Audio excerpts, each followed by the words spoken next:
Hola, muy buenas noches. Damos inicio a una nueva entrega de Lenis García Opiniones. Muchísimas gracias por acompañarnos cada semana y siempre favorecer a Dios porque nos da la valiosa oportunidad de reencontrarnos. Así que hoy tenemos un programa sumamente interesante. Vamos a recibir con nosotros al senador Julio César Valentín, con quien abordaremos temas de mucho interés relacionados con la agenda legislativa, la nueva ley de garantías electorales y otros temas de la agenda política nacional. También en la opinión experta nos visita José Martínez Brito para hablarnos de lo que ha acontecido en torno a el suspenso o la suspensión de la firma del pacto eléctrico. También en nuestros segmentos estelares presentaremos informaciones de mucho interés con relación a esto y otros temas que trataremos en nuestra entrega de hoy. Antes de iniciar, quiero reiterar la invitación a que sigas nuestras redes sociales, como podemos ver en pantalla, @LenisOpiniones. Sin más preámbulos, iniciamos la entrega de hoy con las globales. Acompáñanos.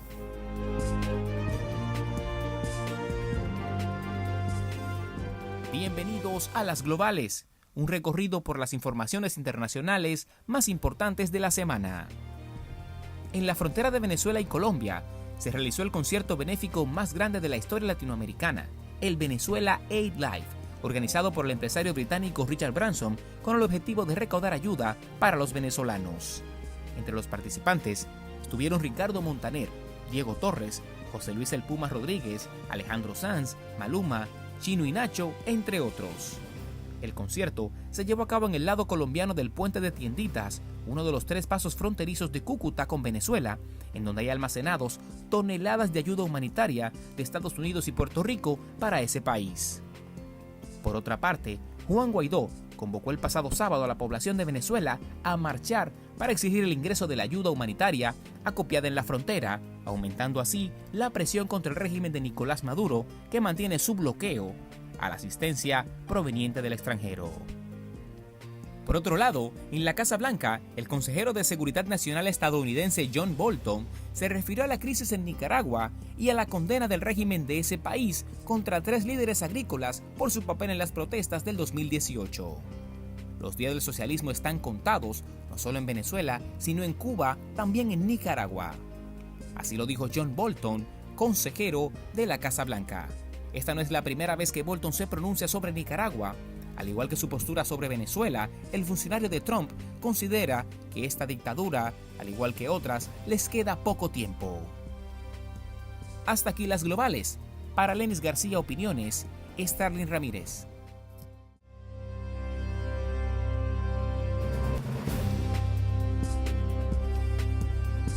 Bocana Restaurant, un espacio que lo tiene todo: playa, comida, bebida y buen ambiente. Ven y disfruta con nosotros de un ambiente de frescura frente a la playa y una cocina exquisita al mejor precio. Estamos ubicados en la calle Abraham Núñez, número 24, Boca Chica. Bocana Restaurant, un paraíso cerca de casa, donde tu sonrisa le da sentido a nuestro día.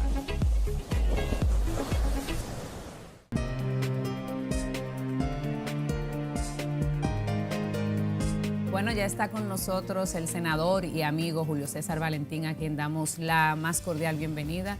Y con él abordaremos, como les decía anteriormente, temas de interés de la agenda política local, lo que ha pasado con la ley de garantías electorales, ley de partidos y otros temas que domina muy bien Julio César Valentín. Bienvenido y nuevamente aquí en tu casa, Opiniones. Bueno, gracias Lenis por el honor de traerme a compartir con tus amables televidentes algunos comentarios más que reflexiones sobre los temas que estimes que me vas a someter a la interpelación. Bueno, tú siempre tienes buenos análisis, buenas respuestas y de seguro que nuestra audiencia disfrutará de esta conversación.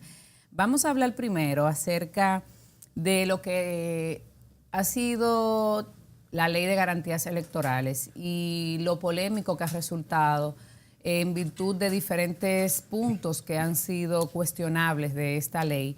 Y primero quisiera escuchar cuál es tu posición, cuál es tu parecer, si tú entiendes que esta ley de garantías electorales podrá cumplir con los cometidos que se han trazado en la forma en que ha sido aprobada, que lamentablemente ha sido una ley promulgada y aprobada a la ligera. Mira, lo primero es que las leyes son el producto de decisiones políticas y no hay una ley perfecta. Las leyes, la mejor ley es la ley posible. La única persona que he escuchado hablar con el título de Ley de Garantías Electorales eres tú. El nombre es Ley de Régimen, sobre el régimen electoral, pero entiendo que lo correcto debe ser Ley de Garantías Electorales. Y mira por qué. Porque lo que debe buscar una ley del régimen electoral o de garantías electorales es justamente garantías. Garantías para que los actores políticos que concurren a un torneo electoral se sientan con la protección de sus derechos a expresarse en los medios de comunicación, a expresarse en manifestaciones públicas que le permita la ley, en condiciones de igualdad. Es correcto. Entre todos los competidores, porque esa es la democracia. Procesos, servidores públicos o funcionarios electos mediante el sufragio en elecciones competitivas, donde los electores tengan la capacidad o la posibilidad de tener los mismos derechos de acceder a comunicarse con el electorado sin restricciones. Y si usted me dice a mí que antes la ley no decía nada sobre las inauguraciones y la nueva ley te dice que el presidente de la República no puede inaugurar obras un mes antes de las elecciones, ¿estamos ganando o perdiendo? Estamos ganando. Si la ley te dice que un alcalde no puede inaugurar un mes antes y el presidente 45 antes, ¿estamos ganando o perdiendo? Si la nueva ley te dice que el presidente no puede aumentar ni incrementar el número de los programas sociales un periodo en el año electoral, te está diciendo que estamos más o peor. Entonces depende cómo lo veamos, si el vaso lleno o el vaso vacío. ¿Y por qué la tú copa entiendes? está media llena. Sin embargo, yo entiendo que en su mayor parte esta ley, primero, no fue aprobada a la ligera, porque esta es la misma ley que sometió hace 7 años a la Junta Central Electoral y los mismos legisladores que están en esa comisión la venían estudiando durante algún tiempo. Naturalmente. Bueno, el estudio no fue a la ligera, pero la aprobación sí, porque Bueno, recuerda es que incluso que se tuvo que aprobar una prórroga de la legislatura y se aprobó justamente el día antes de que vencía. Pero muy bien, si los consensos pudieron lograrse en ese momento, bueno, pues en ese momento, ¿por qué esperar que primiera, perdón, no perimía, pero que terminara la legislatura para esperar volver a los debates la segunda semana de marzo, cuando ya la propia ley de partidos le establece plazos improrrogables a los partidos políticos? No, que se apruebe la norma electoral y que ya los partidos políticos, cuando se reúne el PRM, el PLD, Alianza País, las fuerzas políticas que van a adoptar las distintas modalidades de elección de sus aspirantes, pues que se pongan de acuerdo conforme a una norma que ya conocen. Pero a la ligera habría sido... ¿Tú crees que da tiempo y que hay posibilidad de que esta ley sea aprobada en su totalidad? ¿Aprobada? Que sea aprobada, o sea, que sea implementada absolutamente en el torneo electoral del 2020. Absolutamente, porque nadie puede estar por encima de la ley. Obviamente, pero esa ley manda cambios estructurales importantes y situaciones que obligan a la Junta a establecer nuevos procesos, quizás cambios incluso a lo interno de la institución con relación a los software, reglamentos y mecanismos que necesita para poder poner en marcha la ley. Imagínese usted que no se hubiera aprobado en ese momento y hubiéramos esperado empezar de nuevo la discusión en marzo y la aprobamos en abril. ¿Dónde estamos mejores? Si lo aprobamos ahora, antes de que terminara la legislatura extraordinaria para lo que se llamó, que fue fundamentalmente para discutir esa ley, o aprobarla después de Semana Santa. Es razonable. ¿Por qué entiendes entonces que ha generado tantas polémicas? Bueno, porque la ley de régimen electoral tiene que ver con la preocupación, tiene que ver justamente con regular las competencias electorales.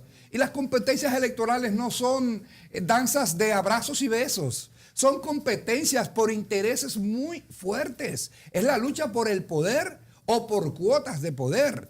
Y desde el más chico hasta el partido más grande, tomando como referencia las últimas elecciones, tiene como ambición legítima arribar al poder o alcanzar el mayor número de escaños en el Congreso o en los ayuntamientos. Y siendo legítimo y además legal, ¿cuál es el problema? Lo mejor de la ley es que le atribuye una serie de potestades a la Junta Central Electoral como órgano responsable de la organización del torneo, de disponer mediante reglamento una serie de cuestiones. Por ejemplo, un país donde un candidato a diputado te puede colocar en una provincia más vallas que el candidato presidencial de los principales partidos, es un desorden. Claro. Entonces esta ley le atribuye a la Junta Central Electoral decir, por ejemplo, mire, usted aspira a diputado en una provincia cuyo territorio de población es tal, usted tiene derecho a 24 vallas. Igual para todos. Igual también con el manejo de los fondos. No que el que tenga más derecho ponga 12.000 vallas, porque me parece absurdo y quiebra el equilibrio o la equidad, la integridad de los procesos comerciales, que es lo que viene a garantizar la esta acera ley. También la parte medioambiental, porque todo esto después se queda y queda como una carga para las alcaldías. Y también esta ley, conjuntamente con la ley de partidos, establece obligaciones con relación al retiro de esta publicidad en todo el territorio nacional. Yo soy candidato a senador, yo asumo mi costo. Yo siempre lo he hecho. Pero ven acá, nada me obligaba. Sí, pero eso es un asunto de valores y una decisión pero personal. No debe pero ser la ley así. Debe ser la ley que se lo imponga al competidor. Hablabas de cuotas. Y si usted no cumple, entonces hay que sancionarlo. Claro, hablabas de cuotas y justamente ese es uno de los temas que ha trascendido con relación a la cuota de la mujer. Anteriormente era un 33%. 33. 25, 33, ahora un 40. Fue aumentado 40, 60. A un 40. Pero ¿qué pasa? Como ha sido un 40 a nivel nacional, hay voces como la diputada Gloria Reyes, que se ha abanderado de... O Magda Rodríguez, del PLD. Ambas son muy buenas diputadas. Claro, ¿qué entienden? Y ambas son feministas, igual que yo. Bueno, excelente. Entonces, ¿entiendes tú, estás de acuerdo con esta posición de que la nueva ley, la ley de régimen electoral, que en mi caso yo prefiero seguir llamándole de garantías electorales... Muy bien. Me parece razonable. Establece esta disposición y se entiende que puede ser no solo discriminatoria, sino que puede lacerar, afectar la participación de la mujer en la vida política? No, podemos tener menos las oportunidades. Sí, pero no al no limitarlo por cada colegio electoral o por cada circunscripción y demarcación electoral, entonces se entiende que lejos de aumentar la cuota de participación de la mujer, como le da posibilidad a los partidos de hacer rejuegos, entonces podría reducirla. Yo siempre me pregunto qué ganamos y qué perdemos. ¿Qué teníamos antes? 33%. Pero la ley no decía 33% de qué. Por ejemplo, en Elías Piña, el PLD llevó 2 hombres. En Independencia, los 2 son del PLD y fueron 2 hombres. Es un caso muy extraño que un diputado se lleve los 2, un solo partido se lleve los 2 diputados. Hay como 2 provincias que ha pasado eso en el PLD, también lo tuvo el PRD en su momento, lo tuvo el Partido Reformista en su momento. Hay que sacar un porcentaje muy alto y que otros partidos saquen un porcentaje muy bajo. Eso pasó, pero son 2 hombres. Pero eso afecta a la representación local de las mujeres. Lo que te estoy diciendo es que antes se aplicó la cuota nacional. Es decir, al PLD y al PRM le devolvieron sus boletas porque no cumplieron con el 33%, pero no fue por demarcación. Las demarcaciones más grandes, Santiago, Distrito Nacional, Santo Domingo, usted puede estar seguro que se van a aplicar esas cuotas y más. Por ejemplo, en Valverde, el PLD llevó solo mujeres. De hecho, solo tiene mujeres diputadas. ¿Por qué? Porque no existía razonamiento 60-40. Ahora es que debe ser 60-40, que ninguno de los géneros o sexos tenga más del 60% ni menos del 40%. Es decir, que las mujeres pueden ser un 60 o un 40. Perfecto, igual los hombres. Yo defendía que fuera por demarcaciones. Pero si los partidos políticos estimaron que iba a ser difícil de armar las boletas en provincia, por ejemplo, de 2 diputados, lo que es igual no es ventaja. ¿Cuál fue la causa o qué motivó a que no se hiciera por demarcaciones? Yo particularmente no lo sé. Sencillamente yo entiendo, bueno, La mejor fórmula es que en cada demarcación sea el 40%. Lo que se hizo fue, de lo que existía antes, se pasó del 33 al 40. ¿Qué aspiraban las compañeras diputadas más comprometidas con el tema de género? Que se aplicara por demarcaciones. Incluso sin prisa podemos verlo en el camino. Pero eso no es verdad que deteriora el logro de una ley electoral que es superior a la del 97. Es decir, una ley ya verdaderamente en desuso, desconectada con la realidad actual. No, y hemos logrado más que lo que teníamos antes. Tenía contradicciones con la nueva ley de partidos. Absolutamente, tenía contradicciones serias. Pero hay temas muy, a mi juicio, interesantes. Mire, que la Junta pueda determinar, mire, señores concejales, ustedes solo pueden hacer un afiche de este tamaño. Eso es bueno para la democracia. Porque no puede ser que un aspirante regidor, que es un cargo de servicio, tenga una vallota. A mí, si mi competidor pone 100 vallas, yo pongo 100. Pero si me dicen que solo puedo colocar 20, yo estaré feliz. Si a mí me dicen que incluso solo eso puedo... reduce el costo de las campañas porque políticas. el debe ser, además de la integridad de los procesos, campañas cortas y menos costosas. Claro. Y si yo, por ejemplo, me dice, mire, usted no puede utilizar más que media hora como candidato a diputado, a Luis, que le digan, a José Brito, que le diga a José Martínez Brito, mi hermano, usted no puede utilizar más que 20 vallas. Él utilizará sus habilidades comunicativas para comunicarse por otras vías, pero no tienen por qué a una persona con talento obligarlo que tenga que buscar unos millones a poner unas vallas inmensas que le cuesta dinero. Y estará buscando dinero el candidato a la presidencia, el candidato a alcalde, el candidato a diputado. Entonces, esas atribuciones que le estamos dando a la Junta son positivas. Es decir, yo entiendo las críticas y es razonable. Cuando aprobamos un código penal, un código procesal penal, no todo el mundo va a estar de acuerdo. Y si estamos de acuerdo es porque la sociedad... pendiente el código penal. La sociedad no es plural. ¿Usted me entiende? Hay quienes están con las penas largas, yo estoy con las penas menos largas, estoy con la despenalización del aborto en las 3 causales, hay otros que no están, pero esa es la pluralidad de ideas de la sociedad. Entonces, cuando lo aprobamos con la despenalización, los que están en contra de mi posición van a decir, ese código no sirve para nada, y le echan peste. Sin embargo, nosotros estamos conformes. Y esa es la ley de la pluralidad. Mire, yo perdí 2 veces, 3 veces. Cuando como el compañero Leonel Fernández era presidente, se aprobó un código penal, siendo yo vocero, y yo estuve en contra de lo que se aprobó. Leonel lo observó, actuó como un progresista. Danilo, yo fui el único senador que dije, yo no voto por un código procesal, un código penal que me ha costado años de trabajo, que penalice a las mujeres. Uno solo de 30 que habían presente.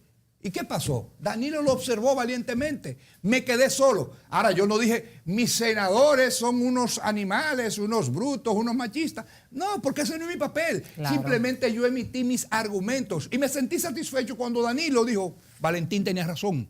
Y lo dijo Leonel, Valentín, Minú tenían razón. Magda tenía razón. Los del PRM, Cristian Paredes, tenían razón. Del PRD en ese momento. Entonces, ese es el debate en el Congreso. La ley ideal existe solo en la mente de lo que la piensan. Yo tenía aspiraciones muy serias, por ejemplo, de que no se estableciera, se prohibiera y se sancionara severamente a los contratistas del Estado que financian campañas electorales, que son cazadores de encuestas con cierta certeza para decir, a este hay que darle, a este no hay que darle. Un contratista debe estarle prohibido y convertido en un crimen en todos los países de América Latina. Yo lo dije en el comité político de mi partido. Pero ni lo quiso el PRM, ni lo quiso el PRD, ni lo quiso el Partido Reformista, ni lo quiso el Partido de la Liberación Dominicana. ¿Qué usted cree? ¿Que yo perdí? No, simplemente emití mi parecer. Claro. No ganó mi posición. Pero yo le presenté el derecho comparado de la región y del mundo y le expliqué por qué España se metió en una crisis política por no haber aprobado un régimen a tiempo de financiamiento de campañas electorales y de pre-campañas que sí por primera vez en la historia dominicana lo estamos estableciendo. ¿Es el mejor régimen? Probablemente no, pero es 1000 veces mejor que lo que teníamos, bueno, que era prácticamente nada. Tenemos que hacer una pausa. En breve continuamos con esta interesantísima conversación con Julio César Valentín. Ya volvemos. Señores, pero yo no subí nada a las redes diciendo que...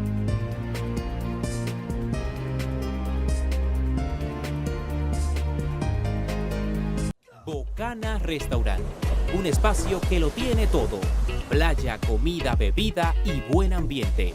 Ven y disfruta con nosotros de un ambiente de frescura frente a la playa y una cocina exquisita al mejor precio. Estamos ubicados en la calle Abraham Núñez, número 24, Boca Chica. Bocana Restaurant, un paraíso cerca de casa, donde tu sonrisa le da sentido a nuestro día.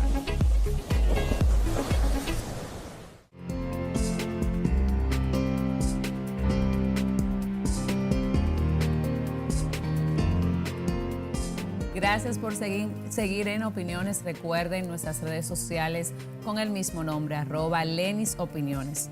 Julio César, de la Ley de Garantías Electorales hay muchísimos temas que abordar, pero hay otro que no quiero dejarlo pasar por alto y que se ha argumentado mucho. De hecho, las reuniones recientes que ha celebrado la Junta Central Electoral por el tema del financiamiento de las primarias ha salido a relucir, y es lo del arrastre. Coméntanos un poco sobre esta situación en cuanto a lo que dice la Ley de Garantías Electorales, la Ley de Partidos, y una supuesta contradicción y situaciones que impedirían la aplicación de lo que se aprobó en la Ley de Régimen Electoral. Mira, lo que se aprobó es lo mismo que ha existido siempre. Es la misma, la Constitución cambió desde el 73 hacia acá, pero en todas las constituciones ha prevalecido que el voto es directo y secreto. Personal, directo y secreto. Hay quienes han entendido que personal quiere decir que hay que marcar el rostro de los diputados, pero no es verdad, porque en el 62 fue así. Lo único que se votaba solo por un partido y arrastraba desde el presidente hasta los diputados. Y era directo, decía la Constitución. En el 66 lo mismo, en el 78 lo mismo, en el 86 hasta que se cambió en el 94, lo mismo. Cambia en el 92 no por una decisión constitucional, sino por una modificación o una ley especial que establece el voto preferente o voto preferencial. Quien lo llevó, que lo importó, Tirso Mejía Ricard, perdió las elecciones. Porque ese congreso que estaba lleno de exrectores y cuantas cosas se convirtió en un congreso popular. Bien o mal, pero yo creo siempre en lo mixto. Cuando tú estableces que todos deben ir a hacer sancocho, a tener disco light, hay expertos que podrían ir al Congreso, como en cualquier Congreso del mundo. Hay personas dedicadas enteramente al partido político. Por ejemplo, claro. Danilo Medina dirigió las elecciones, dirigió el partido en el Este, en el 82. Vino con diputados y Danilo dijo, el presidente Bosch dice, pero este muchacho tiene condiciones para organizar. Manda a Gustavo Montalvo para Santiago, viene con diputados, viene y manda a Danilo para el sur, hacer lo que hizo en el Este, viene con síndicos, y Bosch le garantizaba que él, Montalvo, Botello, participaran en la lista, en la cuota que era de un 33%, para que se dedicaran solo al partido. Pero ellos se presentan ahora y pierden porque tienen que ir al disco live, al mano a mano, una serie de cuestiones que no necesariamente te dan más legitimidad. Entonces los partidos tienen más visibilidad. Pero los partidos tienen derecho a, como en Chile, tener una lista, y esa lista de personas. Por ejemplo, ¿qué pasa cuando se separan las boletas? En los países donde se separa la boleta es porque no hay senadores porque es por provincia. No, las elecciones no son por provincias. Por ejemplo, en Colombia, las elecciones del senador evidentemente va separada porque es una lista nacional. No hay un diputado de Cundinamarca, ni un diputado de Medellín, ni de otro bogotano. Es una lista en la que está Uribe, están las grandes personalidades políticas, ¿verdad? Están los jefes guerrilleros, ahí están el que quedó en segundo lugar,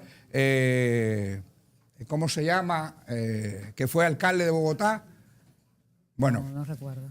Que sacó 9 millones de votos, pero es senador. Es decir, estuvo en la lista de senador del partido.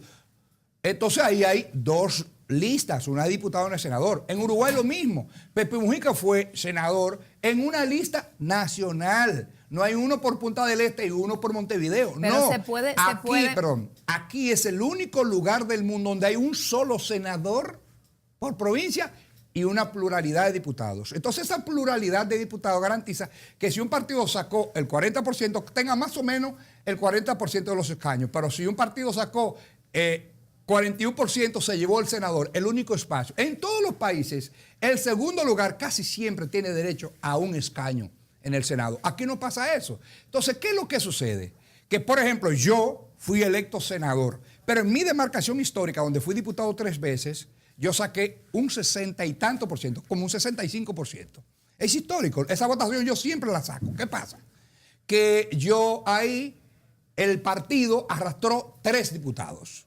El primero Demóstenes con 10,000 votos, el segundo Isla con 6,000 votos y el tercero Matos, digamos, con 3,000 votos. Ahora bien, Matos se salvó, pero resulta que el segundo del PRM sacó más cantidad de votos que Francisco Matos. Que el segundo del PLD. Que el segundo del PLD. Y así mismo pasó en el PRD, donde el PRM ganó, arrastró diputados que sacaron menos votos que los del PLD. Pero esa es una regla aplicable a todos. Y eso pasa en muchísimos países y a nadie se le ha ocurrido decir que eso es inconstitucional, porque si es inconstitucional, entonces son inconstitucionales todos los congresos de aquí a 1962. Claro, de manera retroactiva. Son inconstitucionales todas las leyes y todas las constituciones que hemos aprobado porque fueron ilegítimos e ilegales. Bueno, entonces, pero como la ley no tiene efecto retroactivo, no, en este caso... No, lo que te quiero decir es que si el razonamiento es que lo que aprobamos, el mismo Congreso, con potestades constitucionales, con legalidad para hacerlo, que fuera así, el mismo modelo del 94, del 98, del 2002, y que hoy usted me diga que eso no es lícito, entonces significa que las veces que yo he sido diputado y las veces que yo soy senador, yo he sido ilícito. Por cierto, entonces es un razonamiento que a mí no me persuade. Yo entiendo que se puede aprobar cualquier modelo. Mi modelo ideal, el mío, es un país pequeño, que seamos como los países escandinavos. Una sola cámara con un sistema proporcional como el de los diputados, para que si un partido saca un 5%, tenga 5% de los diputados. Bueno, de hecho hay una propuesta que ha presentado también Carlos de Peña en ese sentido, pero eso lo conversamos más adelante. Yo lo presenté en la reforma constitucional del 2010 y evidentemente que me aplastaron. Perdí, no me aplastaron, perdí. Julio, ¿piensas aspirar nuevamente a la senaduría? ¿Cuáles son tus planes para este proceso del 2020? Es muy probable que aspire. No lo tengo totalmente decidido, pero siento que a nivel del partido y en algunas exploraciones que hemos hecho en la sociedad hay algún tipo de estima conservada. Y si mi partido entiende, yo jugaría el rol, porque no me considero más que un representante o un líder con cierta incidencia local. Puedo tener opiniones en el ámbito nacional, pero no me he creído todavía que soy un líder nacional de la organización. ¿Quién tiene que pagar las primarias? Yo entiendo que lo que diga la ley, sin dudas. Si lo aprobamos estableciendo que los partidos tienen que procurar los fondos de las primarias o el porcentaje que tenga que aportar la Junta, bueno, como diga la ley. Bueno, vamos a ver ahora qué nos trae Starling en los 5 más. Veamos. Bienvenidos a los 5 más. Esta semana presentamos 5 puntos polémicos de la Ley de Garantías Electorales. En el puesto número 5, la poca regulación a la publicidad. El proyecto de ley propone un límite de espacio y un límite en la cantidad de propaganda que se coloca en los periódicos, en la televisión y en la radio. En el cuarto lugar, los candidatos que ocupen funciones públicas.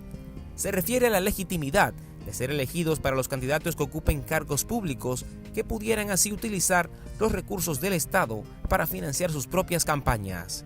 Se busca implementar renuncias con un año de anterioridad antes de ser elegibles.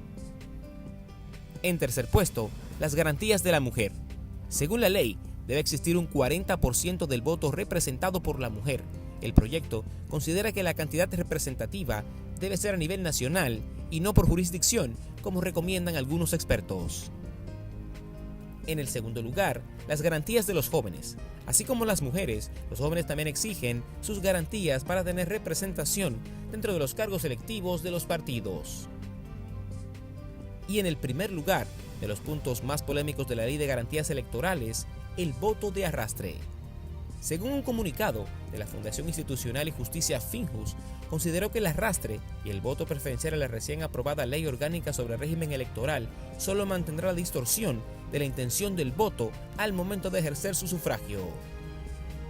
Agregaron que dicho método convierte el voto en un voto al partido, lo que es totalmente contraproducente en todo régimen democrático. Hasta aquí los 5 o más. Para Lenis García Opiniones, Starling Ramírez. Bueno, Julio César, algunos de los puntos que debatimos están presentados aquí en los 5 o más. Me gustaría saber tu opinión sobre este resumen que se presenta. Y te preguntaba fuera de cámara si finalmente se aprobó la propuesta que procuraba que si una mujer electa a cualquier posición renunciaba por una circunstancia X, tendría que ser sustituida por otra mujer y no por un hombre, como se solía utilizar para usar a las mujeres, lamentablemente, como punta de lanza para garantizarle posiciones a hombres. No sé si esa parte estaba en la propuesta de la Junta o se la incluimos. Si se ponderó la propuesta mía en un proyecto de ley que sometí en el año 2010, cuando llegué como senador, estableciendo la suplencia de género, conjuntamente con el senador Tommy Galán. Pero es cierto que eres feminista, donde nosotros entendemos que hay que terminar con el bochornoso acto de colocar una mujer. Y luego, cuando esa persona entra, porque tenía que cumplir una cuota, entra su pareja o un agente relacionado. Me parece un acto improcedente totalmente. Entonces, yo, ok, ¿usted quiere renunciar, señora? Que venga otra señora por usted. ¿Por qué? Porque las cuotas lo que persiguen es eso, es la participación activa de la mujer y la colocación real en la participación protagónica en los actos y en los espacios institucionales de toma de decisiones más trascendentes de la democracia. De forma que voy a revisar, si no está esa partecita, todavía está vigente la propuesta nuestra de la ley de suplencia de género, porque entendemos que ese es un juego a que se han prestado parte de las élites políticas y lo hacen en las municipalidades y lo hacen en las a nivel congresual y en todos los espacios donde hay posibilidad de sustitución. Bueno, Julio, una pregunta y es casi imposible no abordar este tema contigo. ¿Tú en algún momento sentiste temor de ser condenado por aquella vinculación que se te hizo con el caso de Odebrecht? Nunca, nunca. Porque cuando no tiene participación en algo, sabe que en algún momento va a florecer la verdad. Claro, ¿y cuál fue tu gran lección de esta, bueno, me imagino que muy mala experiencia, porque de una u otra forma te impacta a ti, impacta a tu familia, impacta a todas las personas que creen y han creído en ti, en tu proyecto, como líder que eres de la comunidad de Santiago de los Caballeros? Mira, mi mayor lección es saber que todos los servidores públicos estamos sujetos a rendir cuenta ante la ley. Yo prefiero llamarle un error de la autoridad del Ministerio Público. Y podría haber un acto malévolo de algunos sectores que no sabía que tenía adversarios peligrosos, porque que una persona que nunca compartió conmigo diga que yo pude haber influido para que se aprobara la votación en Punta Catalina, en el Senado de la República, donde yo no tenía ningún tipo de liderazgo ni de incidencia. ¿Pero a quién te refieres con una persona? No, Ángel Rondón. al supuesto delator premiado. Entonces parece que buscaron personas. Entonces las personas menos relevantes. O sea, es un caso que yo no quiero analizar porque si pudiera nunca hablar de ese tema, lo haría. Pero como soy un actor público Claro. y me preguntan, tengo que responder. Claro. Sencillamente, una persona que nunca te ha visto, que nunca te has tomado una copa, que nunca has comido con él, que nunca has ido a una reunión con él y que diga que es muy probable que porque yo soy amigo de Lenis, yo haya influido en Lenis para que Lenis haya determinado u orientado. Es decir, sería un súper, como digo, por ejemplo, de Tommy Galán. Bueno, si Tommy es el único congresista que tenía el poder de que un proyecto se aprobara, tanto en el Senado y en la Cámara, porque es el único que está ahí, ¿qué le digo yo a usted? Es un súper legislador si tenía esa potestad. Pero como yo no soy juez, ni soy fiscal, solo hago una autointerpelación, porque hay cosas que a veces yo no las entiendo, pero saber, que cada quien insisto, juega su rol. nadie está al margen de la ley. Y los que tenemos funciones públicas, y más los que somos electos por el pueblo, deben estar claros de que debemos acudir cada vez que nos llamen. Y yo eso fue lo que hice. A mí nunca me citaron. La primera vez a mí no me citaron. ¿Por qué lo de la vinculación por el Pero delator? como hicieron una mención pública, yo acudí a la primera audiencia. ¿Tú tienes o tenías alguna, o cuál ha sido tu relación con Ángel Rondón antes y después del proceso? No lo conocía. Yo fui 4 años presidente de la Cámara de Diputados y lo conocí mucho después. Pero el problema es que no es por los 4 años de la Cámara. No. La mención del delincuente internacional que mencionó mi nombre fue en el 2014 o 15 cuando se aprobó Punta Catalina. A mí no me mencionaron por 4 años en la Cámara, por eso que esto genera muchas confusiones. Siempre los 4 años de la Cámara, es muy probable que hasta mi padre diga, que confíe en mí, diga, oh, pero cuidado si le dieron una camioneta, si le dieron un aporte. No, pero no es por los 4 años yo soy presidente de la Cámara, ni por los 12 años de ser diputado, ni por el tiempo que fui vocero de la bancada del PLD en la oposición. No, cuando éramos oposición. A mí es cuando soy senador, un solo senador. ¿Sabe por qué? Porque habían 2 bloques. El bloque del compañero Leonel Fernández, que quien más lo dominaba el compañero Félix, yo estaba muy cerca, pero no me reunía. Porque yo entendía que como miembro del comité político, quien me debía convocar a mí era el presidente del partido. Y el otro segmento era el vinculado al presidente Daniel Medina. Y los líderes, yo nunca fui líder de ellos. A veces votaba con ellos porque yo entendía que a un gobierno, un senador del gobierno debe razonablemente respaldarlo en el Congreso. Claro, la línea de su partido. No, pero yo era una persona como aislada. Porque vea usted, por ejemplo, cuando se aprobó el Código Procesal Penal, las modificaciones, yo dije que se haga constar que no voto por un Código Penal que suprime la acción popular anticorrupción, es decir, que pudieran presentar una denuncia o una acusación por corrupción, porque eso lo probé yo en el 2002, yo fui el presidente de la comisión de ese Código Procesal Penal, que tanto atacaron y dijeron que era responsable de la delincuencia, modificaron el código. ¿Y qué hizo Danilo? Me quedé solito, como en el Código Penal. Danilo observó el código. No, el juicio, la acusación ciudadana anticorrupción no puede ser eliminada. Y tuvimos que aprobarlo. Entonces, yo nunca he temido que más darme solo. Así estaba yo en ese Senado en el 2015. Solo, 2 bloques y yo tratando de ser institucional donde no había espacio para la institucionalidad. ¿Verdad? Entonces, pero bueno, eso pasó también con el tema Punta Catalina. Sin embargo, ese señor dijo que yo pude ser un poderoso influyente y yo terminé mi proceso. Algún día yo veré dónde encuentro a ese señor, por si tiene bienes, perseguírselo. Claro, porque puedes demandarlo en daños y perjuicios. Bueno, pero es que ese señor no me conoce y me mencionó. Claro, bueno, seguimos con más de inmediato cuando regresemos de la pausa.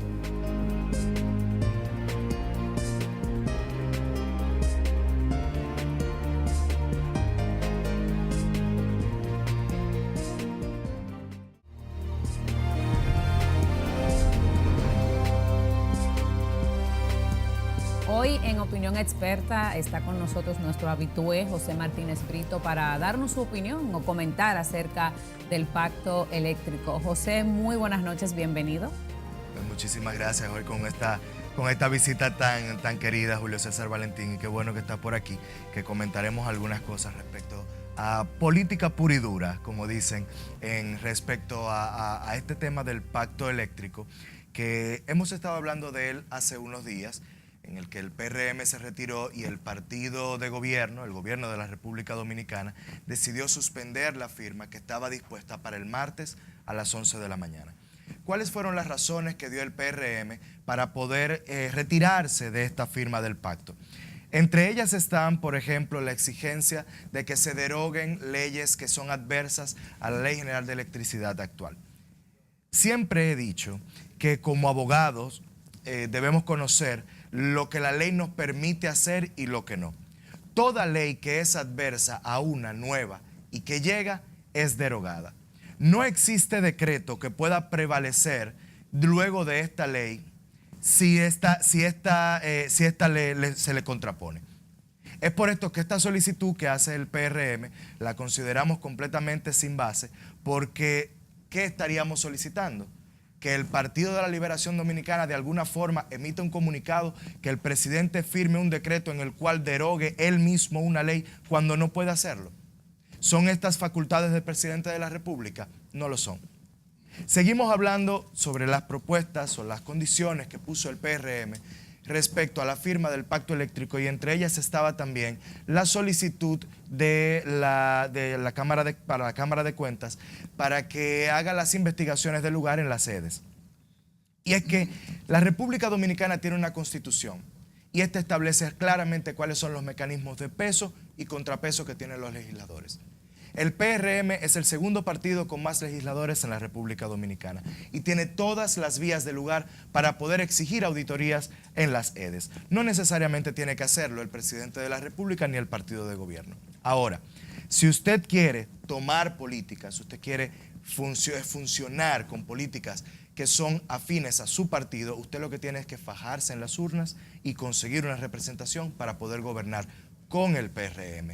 Y mira, que a mí particularmente no me desagrada en lo más mínimo esta idea, porque la fauna política en algún momento debe renovarse, hay que hacerle una diálisis a la clase política en la República Dominicana. Y el PRM viene con mucha juventud, viene con mucha gente con intención de hacer algo diferente, y esto pues es loable. Luego tenemos la solicitud que hace el PRM respecto al pacto eléctrico, de que se establezca en este mismo pacto que dentro de 1 año y 8 meses ya no existirán apagones. Tenemos 50 años luchando contra este flagelo. Es imposible, a menos que contemos con una bola de cristal, establecer cuándo y cómo van a terminar los apagones.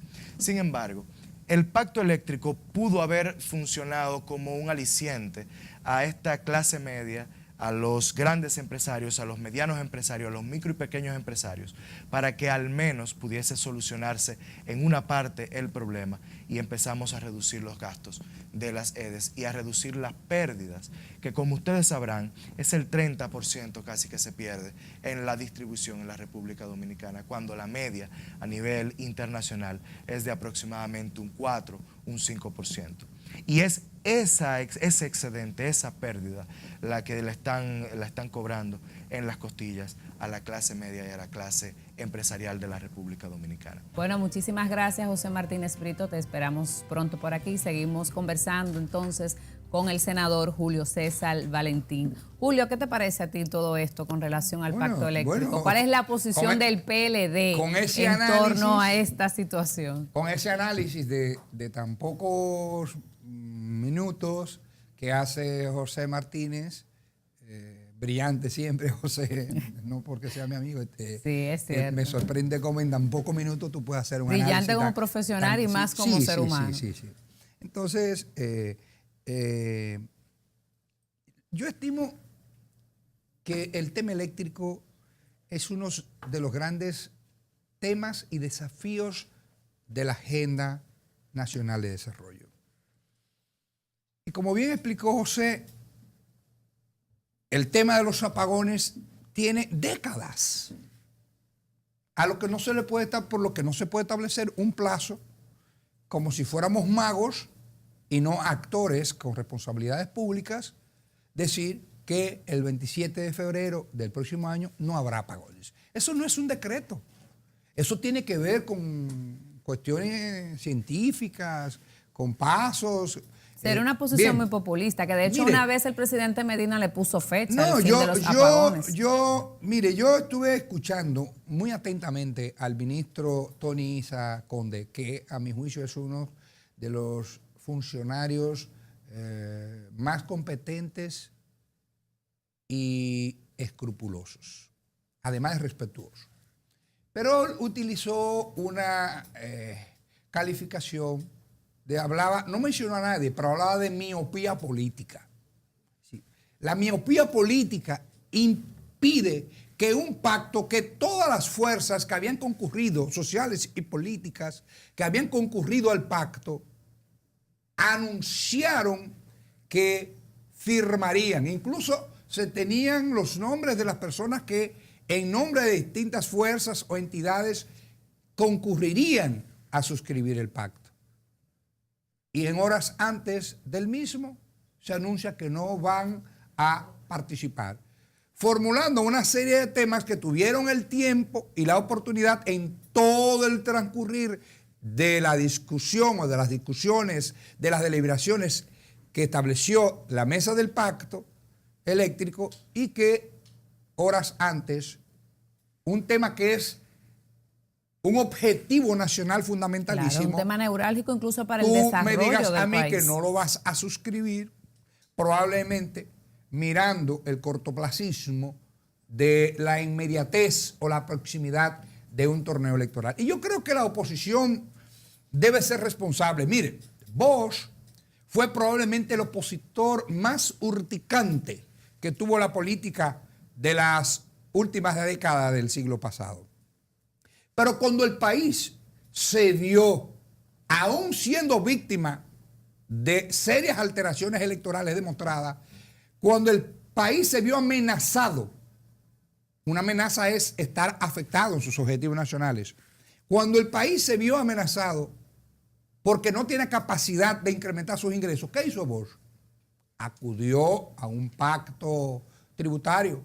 Bosch mandó a sus fuerzas políticas, lo que generó una crisis con el sector obrero de la organización, en la que salieron un grupo de diputados vinculados al sector obrero y a las posiciones más de izquierda, dentro de las cuales yo estaba, y resulta que Bosch dijo, no, hay que suscribir el pacto tripartito porque fue producto de un diálogo, y como fuerza política hay que respaldar ese tema que, aunque parecía que encima de cualquier que limitaba derechos de los trabajadores, está el país. Estaba el país. Y pues decía, nosotros somos una fuerza con vocación de poder.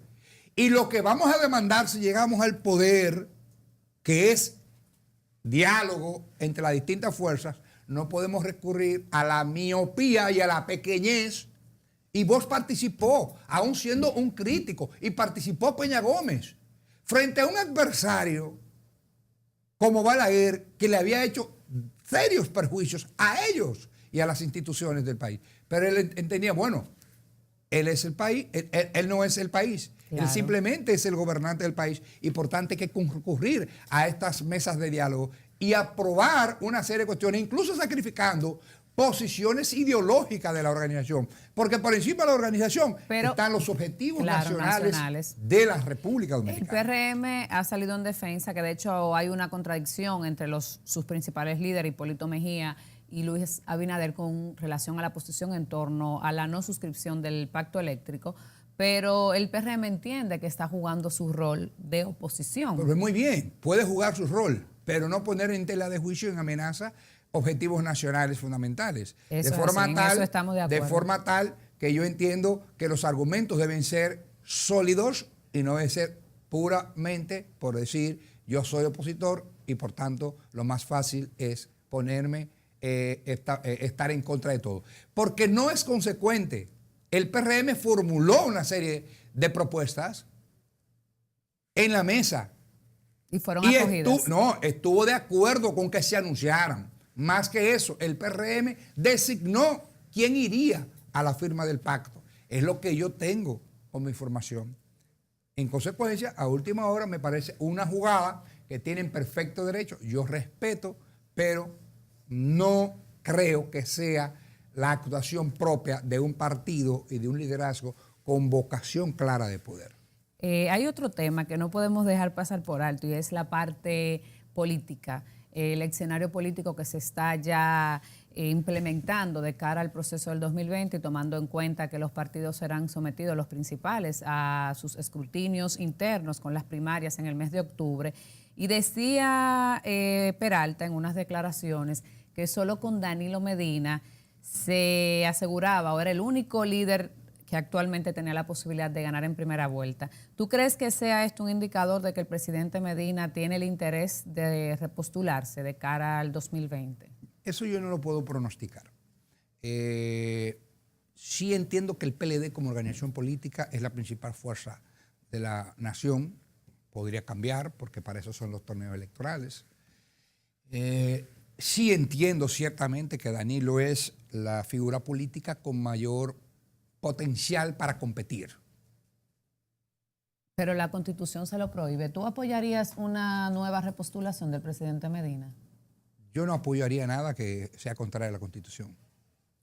Sencillamente te estoy diciendo que él es la figura política con mayores probabilidades de éxito electoral. No descarto a nadie, en absoluto. Pero las mediciones son científicas. Consecuencia, estoy de acuerdo con que no sé si gane o no en la primera vuelta o en la segunda, pero es el más competitivo. Él dijo que iba a hablar en marzo.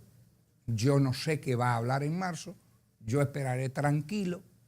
No tengo por qué tener prisa, pero esperaremos y lo que sea será o debe ser lo mejor para el país y lo mejor para el Partido de la Liberación. El Partido de la Liberación Dominicana, ¿cuál es tu parecer con relación a la situación que está viviendo? Se ve que hay una diferencia, vamos a llamarle así, muy fuerte en torno a sus dos líderes por los intereses particulares que tiene cada uno y los intereses que representa.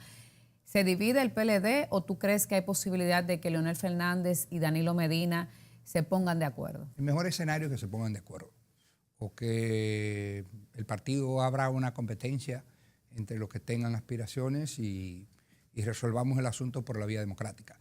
Este es un tema que no viene de ahora. Por eso yo siempre he dicho que hay que actuar con bastante prudencia. Mire, Danilo y Leonel no tienen diferencias desde ahora.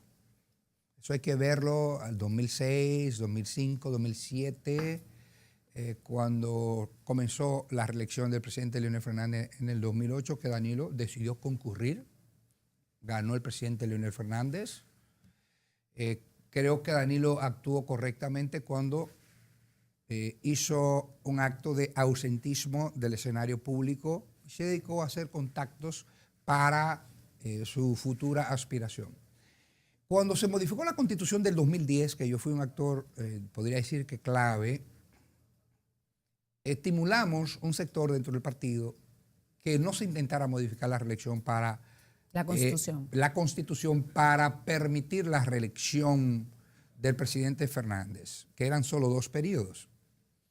Pero sí desmontar el nunca jamás. Eso habilitó al presidente Fernández y al expresidente Hipólito Mejía. Una constitución bastante avanzada, sincrética, porque tiene temas conservadores, pero mucho más temas progresistas, liberales y garantistas, pero se permitió por esa reforma que alguien que como los Estados Unidos nunca podía presentarse más, tenía que irse a la escuela del partido, al think tank, a los organismos internacionales, volvió como un actor con posibilidad de competir. Ese mismo razonamiento puede tener Danilo hoy. Entonces todo es posible en los pactos y entendimientos políticos. Ahora, ¿qué pasó? Que cuando eso sucedió, que se dijo, no se presentará a las próximas elecciones, que fue lo único que Miguel Vargas exigió y que yo fui la persona que hablé con Miguel y le hablé con el presidente Fernández, resulta que después de eso, ¿qué pasó? Se colocaron 1.500 vallas, que parecía que iba. Se recogieron 2 millones de firmas, que parecía que iba. Algunos compañeros del partido decían que no se aplicaba el transitorio.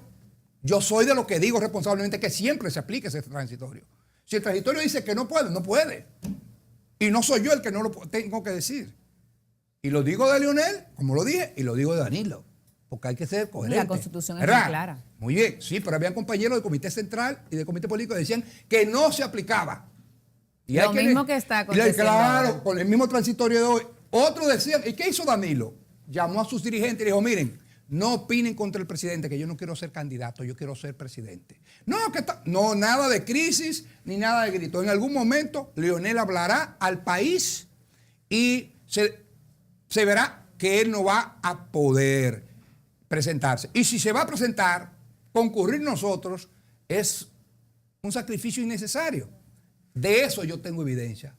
Entonces, ¿qué yo entiendo? Que dejemos a Danilo trabajar y esperemos que en el año, en marzo o en abril, cuando sea, él le dijo en el programa de Yagna del País que iba a hablar al respecto. Probablemente diga lo mismo que el presidente Leonel Fernández. Entonces no tenemos por qué precipitarnos, generar heridas, porque Danilo está en el mismo derecho que tuvo el presidente Leonel Fernández, es decir, el 8 de abril, es decir, y las elecciones para elegir el candidato fue en junio, fue el 8 de abril que el presidente Fernández recibió sus 2 millones de firmas y dijo, recibo estos 2 millones de firmas y aunque no está claro si puedo o no puedo presentarme, la pongo a disposición del partido. Es probable que esa simpatía... fue un acto de grandeza de su parte. Claro, pero esos actos que parecían reeleccionistas nunca pararon. Nunca pararon. Y yo estuve ahí, no me lo contaron. Claro, yo no recogí firmas porque no creo en eso. Pero yo estuve ahí. Entonces, yo nunca escuché voces atacando al presidente en ejercicio, porque no se ataca al que va de salida. Ese es mi criterio. Claro, yo no doy y más consejo. si son del mismo partido, están llamados a la unidad. Lo que manda el recetario, el mío, es tranquilo, esperar que Danilo diga lo que va a decir y naturalmente el presidente Fernández es una figura altamente competitiva, que ha hecho un trabajo, que ha estado desplazándose por el país, no es un invisible político, es una figura importante. En consecuencia, lo que yo entiendo es que hay que dejar trabajar a Danilo y que en su momento él diga lo que tenga que decir al país, que sé que va a ser algo consecuente con los objetivos de un país tranquilo, estable, democrático y que siga prosperando. Bueno, así concluye nuestro invitado, el senador Julio César Valentín. Ustedes tienen la posibilidad también de edificar sus propias opiniones. Muchísimas gracias por el favor de acompañarnos. Gracias, Julio César, siempre muy elocuente, brillante y responsable en las posiciones que asume. Aquí la opinión es de todos. Hasta la próxima. Muchísimas gracias. Gracias.